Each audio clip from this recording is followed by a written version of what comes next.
le logiciel en ligne 3D Solar System Simulator, simulateur 3D du système solaire.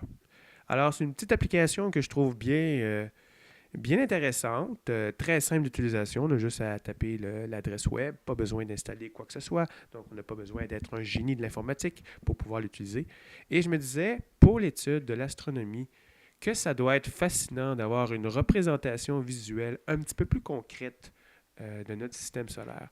Parce que je me rappelle encore de la représentation traditionnelle de toutes les planètes autour du Soleil. Et bien sûr, toutes les planètes sont parfaitement alignées, ce qui n'est pas exactement la réalité.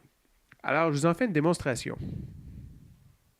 Si j'y vais avec une vue centrée sur le Soleil, alors voilà, on a le Soleil au centre, on a les différentes planètes, et là, je pourrais dire, bon, mais j'aimerais savoir la journée d'aujourd'hui, 20 février 2015. À quoi ressemble notre système solaire le 20 février 2015? Alors, on voit ici le Soleil, Mercure, Vénus, Terre, Mars, ainsi de suite. Et je pourrais m'amuser à jouer à travers cette vue pour voir ça sur différents angles. Et là, je m'apercevrais que la planète et Jupiter sont dans des points les plus près l'un de l'autre. Donc, si je voulais, je pourrais, par exemple, déterminer c'est quoi la distance entre la Terre et Jupiter. 4,38 unités astronomiques. Je pourrais en faire de même. Entre la Terre et Mars. 2,2. Donc, j'imagine un étudiant qui se demande quand serait-il le meilleur moment pour lancer une fusée de la Terre jusqu'à Mars. Alors évidemment, on veut que la distance soit la plus minimale possible. On va essayer de voir en faisant jouer dans le temps. On voit que la Terre tourne et que tranquillement, elle essaye de se rapprocher de Mars. Et là, on arrive, on va faire avancer la planète.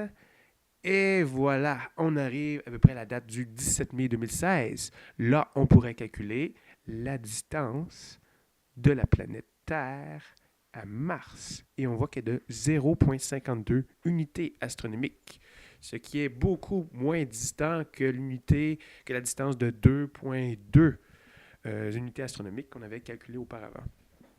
Et vraiment, c'est fun de pouvoir faire tourner les planètes comme ça, parce que non seulement on voit la dynamique à travers le temps, mais ça nous fait vraiment prendre conscience à quel point les planètes au centre, là j'ai plus besoin de la distance, les planètes au centre sont en révolution beaucoup plus rapide que des planètes comme Jupiter ou Saturne qui se déplacent beaucoup plus lentement.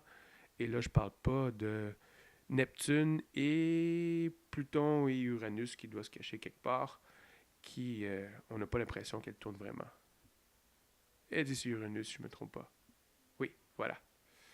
Donc, non, vraiment, je trouve ça intéressant pour voir un petit peu le mouvement, pour étudier le mouvement des planètes autour du Soleil. Et je me demandais même, est-ce qu'il y a un temps où est-ce que les planètes vont être alignées pour prédire des moments dignes de quelqu'un qui étudie dans le domaine de l'astrologie? Donc voilà, 3D Solar System Simulator, une petite application en ligne que son potentiel pour l'étude du système solaire.